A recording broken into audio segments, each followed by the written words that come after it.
नमस्कार दोस्तों, बहुत बहुत स्वागत है आपका हमारे YouTube चैनल पर। मेरा नाम है अश्वनी सक्सेना और आप देख रहे हैं YouTube channel legal advisers and solicitors. अगर आप तलाक लेने की सोच रहे हैं तो खासकर इन बातों का जरूर ध्यान रखें। तलाक लेते समय ये गलतियां ना करें जिससे कि इन गलतियों की वजह से कहीं आपका केस डिसमिस ना हो जाए। अगर आपने तलाक का केस फाइल किया है तो इसका मतलब ये जरूरी नहीं कि तलाक आपको मिल ही जाए। अगर आपके केस में कमियां हैं, अगर कोई गलतियां रह गई, अगर कोई चूक रह गई तो कोर्ट आपके केस को डिसमिस कर सकती है, तलाक देने से इनकार कर सकती है। तो कौन सी है वो कमियां जिनसे हमें बचना है जिससे कि तलाक के केस में कोई दिक्कत ना आए, आज बताने वाला हूं वही सारी बातें।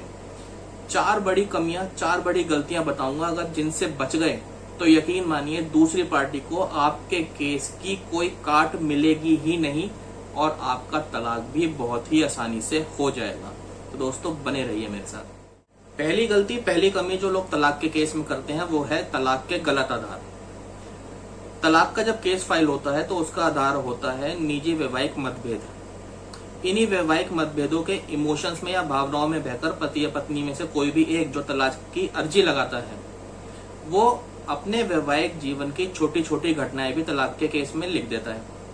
अब उन छोटी छोटी घटनाओं पर ना तो कोर्ट तलाक देती, ना उन बातों को सुनती और ना ही उन बातों को तलाक के केस में लिखने से कोई फायदा मिलता।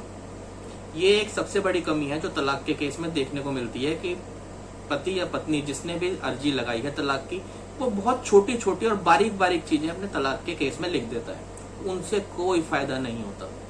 तलाक के कुछ कानून में ग्राउंड बनाए गए हैं। अगर आप उनमें से किसी एक ग्राउंड में या एक से अधिक ग्राउंड में जब आप केस फाइल करेंगे तभी कोर्ट आपको तलाक देगी। अब तलाक के जो ग्राउंड है उस पर ऑलरेडी मैं एक वीडियो बना चुका हूँ। जो आधार होते हैं तलाक के, उसका लिंक मैं आपको डिस्क्रिप्शन में दे दूंगा। आप अधिक जानकारी के लिए उस वीडियो को देख सकते हैं। आपको बहुत आसानी से समझ में आ जाएगा कि कौन कौन से ग्राउंड होते हैं, कौन कौन से आधार होते हैं और उनमें से किसी एक पर भी आसानी से तलाक लिया जा सकता है। इसके अलावा अभी हाल फिलहाल के लिए मैं जल्दी से बता देता हूँ कि कौन कौन से ग्राउंड्स हो सकते हैं, कौन कौन से आधार हो सकते हैं जिसपे आमतौर पर तलाक मिल जाता है। जैसे कि क्रुएल्टी यानी क्रूरता, वो चाहे मानसिक क्रूरता हो या शारीरिक क्रूरता हो। डेजर्शन, डेजर्शन का मतलब पति पत्नी अगर बिना किसी जायज वजह के अलग अलग रहने लगे, बिना किसी जायज वजह के। इसके अलावा अनसाउंडनेस ऑफ माइंड यानी मानसिक दुर्बलता, या फिर पति या पत्नी में से कोई भी एक यौन रोगों से पीड़ित हो, या फिर कोढ़ जैसी फैलने वाली बीमारी से पीड़ित हो, या फिर पति या पत्नी पिछले 7 सालों में से लापता हो और उनकी जानकारी किसी को ना हो, या फिर पति या पत्नी में से कोई भी एक नाजायज संबंधों में रह रहा हो। इस तरीके के ग्राउंड, इस तरीके के आधार होते हैं तलाक लेने का जरिया। और अगर आप इन ग्राउंड्स को ध्यान में रखते हुए कोर्ट में केस फाइल करेंगे तभी कोर्ट आपको तलाक देगी। इसके अलावा किसी भी बात को कहने से या कोर्ट तक पहुंचाने से आपको तलाक नहीं मिलेगा। तो इस गलती को ना करें, इस कमी से बचने की कोशिश करें। उन ग्राउंड्स को आधार बनाकर ही अपने केस को तैयार करें और तभी आपको कोर्ट से तलाक मिल सकता है। दूसरी बड़ी गलती, दूसरी कमी छोड़ते हैं आरोप और इल्जाम लगाते समय।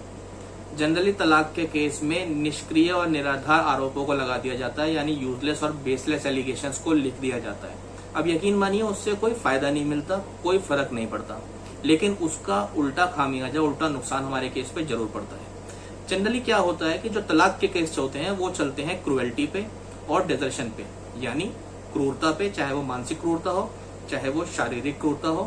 क्रूरता पे चलते हैं और चलते हैं डेजर्शन पे, यानी पति या पत्नी में से कोई भी एक बिना किसी जायज वजह के एक दूसरे से अलग रह रहा है, या फिर कोई मारपीट होती है पति पत्नी के बीच में, लड़ाई झगड़ा होता है, दहेज की मांग होती है, या कोई नाजायज संबंधों से जुड़ा मामला है। इस तरीके के मामलों में तलाक के केस पे सुनवाई की जाती है।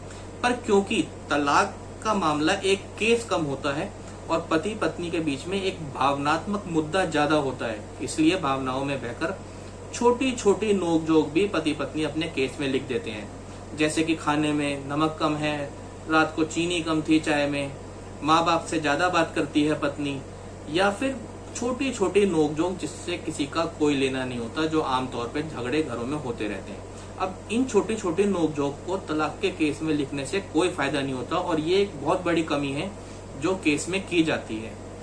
और इससे नुकसान क्या होता है कि जब इस तरीके की छोटी मोटी नोकझोंक कोर्ट के सामने जाती है तो कोर्ट को ये लगता है कि पति पत्नी के बीच में कोई बहुत बड़े डिस्प्यूट नहीं है, बल्कि छोटी मोटी नोकझोंक है। और इन नोकझोंक को बातचीत के जरिए भी सुलझाया जा सकता है। इस बात को ध्यान में रखते हुए कई बार ऐसा भी होता है कि कोर्ट डिवोर्स के केस को खारिज कर देती है, डिवोर्स के केस को डिसमिस कर देती है, ये देखते हुए कि पति पत्नी के बीच में कोई बड़ी नोकझोंक नहीं है, कोई बड़ा झगड़ा नहीं है, छोटे मोटे झगड़े हैं जिन्हें पति पत्नी बातचीत से सुलझा सकते हैं और केस हो जाता है डिसमिस। अब जब भी तलाक का केस फाइल होता है, समझें इस बात को, जब तलाक का केस फाइल होता है तो वो चलता है दुर्व्यवहार पे।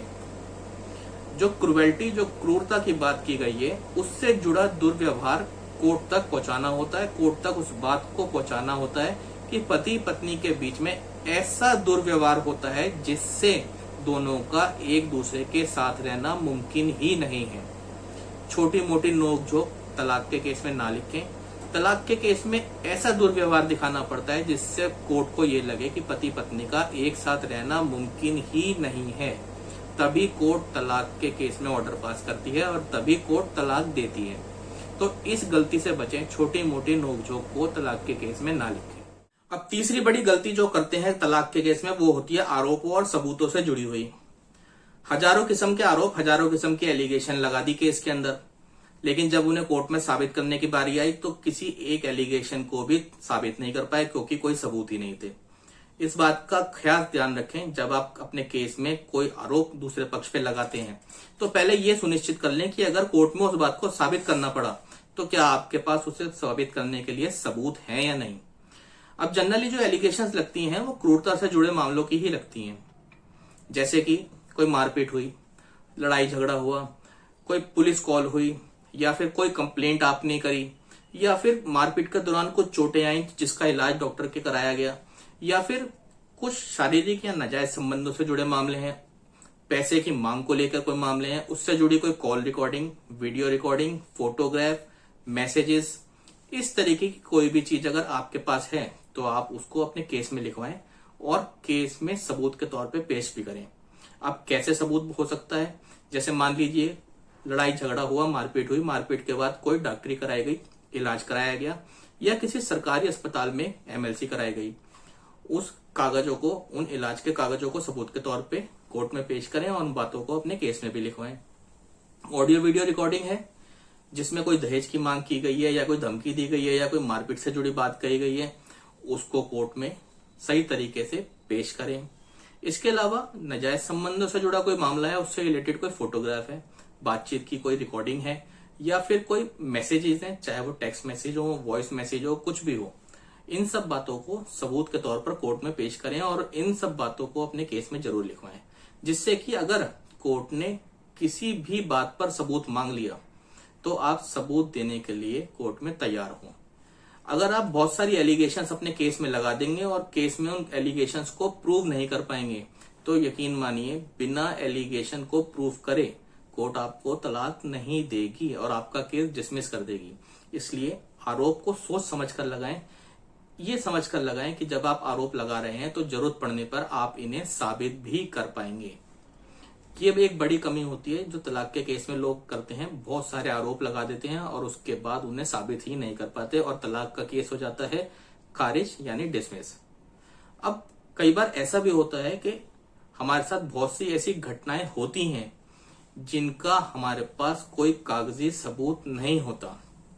अब ऐसी अगर सिचुएशन कोई आ जाए तो ऐसी सिचुएशन में क्या करना है वो मैं आपको बताने वाला हूं चौथी कमी और चौथे स्टेप में, तो दोस्तों उसको भी ध्यान से सुन लें। अब चौथी बड़ी गलती जो अपने केस में लोग करते हैं वो करते हैं गवाही के समय और गवाह को बुलाते समय। अब दो तरीके के गवाह हो सकते हैं, एक हो सकता है प्राइमरी विटनेस, एक हो सकता है सेकेंडरी विटनेस। प्राइमरी विटनेस यानी डायरेक्ट विटनेस, यानी जिसने केस फाइल किया है वो खुद कोर्ट में गवाह के तौर पे पेश होगा और अपने साथ हुई सारी घटनाएं कोर्ट तक गवाही के रूप में पहुंचाएगा। ये तो हो गई डायरेक्ट विटनेस की बात कि आपके साथ जो जो घटनाएं हुई हैं वो सारी आपने कोर्ट तक पहुंचा दी। इसके अलावा कुछ बातें ऐसी होती हैं, मान लीजिए कोई दहेज से जुड़ा मामला है, कोई मारपीट है, या फिर कोई भी ऐसी बात जिसका आपके पास कोई कागजी सबूत नहीं है लेकिन किसी व्यक्ति ने उस बात को होते हुए अपनी आंखों से देखा है या उसे उस बात को होते हुए जानकारी है, तो उस व्यक्ति को अपने लिए गवाह के तौर पर कोर्ट में बुलाएं, उससे वो सारी बात गवाही के तौर पर कोर्ट तक पहुंचाएं, कोर्ट के सामने कहलवाएं, जिससे कि उस गवाह की कई बात को कोर्ट रिकॉर्ड करे और उसके बाद उसे आपके पक्ष में, आपके फेवर में गवाही के तौर पर इस्तेमाल करे। क्योंकि बहुत बार ऐसा होता है, मान लीजिए मारपीट हुई, लड़ाई झगड़ा हुआ, उस लड़ाई झगड़े से जुड़ी ना तो कोई डॉक्टरी कराई गई, ना कोई पुलिस कॉल की गई, और बैठ के मामले को उस समय शांति से निपटा दिया, जिससे कि बात ना बिगड़े, मगर धीरे धीरे रहकर बात एक दिन बहुत ज्यादा बिगड़ गई। तो उस समय उस मामले को निपटाने के लिए जो जो लोग मौजूद थे, जिन जिन लोगों ने उस वाकये को होते हुए देखा, उसमें से किसी एक को भी बुलाएं कोर्ट में और उससे गवाही करवाएं, उससे बात करवाएं कि हाँ जी उस दिन ऐसे ऐसे मारपीट हुई, लड़ाई झगड़ा हुआ, या जो भी घटना हुई वो सारी कोर्ट में कहलवाएं। उस गवाही के तौर पर अपनी बात कोर्ट तक रखें। ये भी एक बड़ी कमी होती है केस के अंदर कि लोग बहुत सारे इल्जाम, एलिगेशन लगा देते हैं, उनके पास उन्हें साबित करने के लिए गवाह भी होते हैं, लेकिन उन गवाहों को कोर्ट तक बुलाया ही नहीं जाता, और गवाहों की गैर मौजूदगी में गवाही कोर्ट तक ना आने की वजह से कोर्ट उस केस को खारिज कर देती है, डिसमिस कर देती है और तलाक देने से इनकार कर देती है। इसलिए तलाक के केस में अगर इल्जाम लगाए गए हैं, आपके पास सबूत नहीं है, तो गवाहों को बुलाएं और गवाहों की मदद से अपनी कही गई बात को साबित करवाएं, तभी तलाक मिलेगा, नहीं तो नहीं मिलेगा। इसलिए इस बड़ी कमी से बचें और इस बात का भी बहुत अच्छे से ध्यान रखें। तो दोस्तों, ये है वो 4 बड़ी गलतियां जो लोग तलाक के केस में जनरली करते हैं, और बाद में तलाक का केस जब खराब हो जाता है तो होती है बड़ी ही मायूसी, क्योंकि कई बार इन गलतियों की वजह से कोर्ट तलाक देने से इनकार कर देती है। अगर आप इन बातों का ध्यान रखेंगे तो यकीन मानिए आसानी से तलाक हो जाएगा और आप इन गलतियों से बचे रहेंगे और आपके केस में कोई प्रॉब्लम नहीं आएगी। अगर आपको वीडियो पसंद आई तो वीडियो को लाइक, शेयर एंड कमेंट करें, चैनल को सब्सक्राइब करें और बेल आइकन को दबाना ना भूलें, जिससे हमारी वीडियो की नोटिफिकेशन आप व्यूअर्स तक पहुंचती रहे। अगर आपके कोई सवाल है, आपकी कोई क्वेरी है, तो आप हमें कमेंट सेक्शन में लिखें, आपकी बातों का जवाब देने की पूरी कोशिश करेंगे।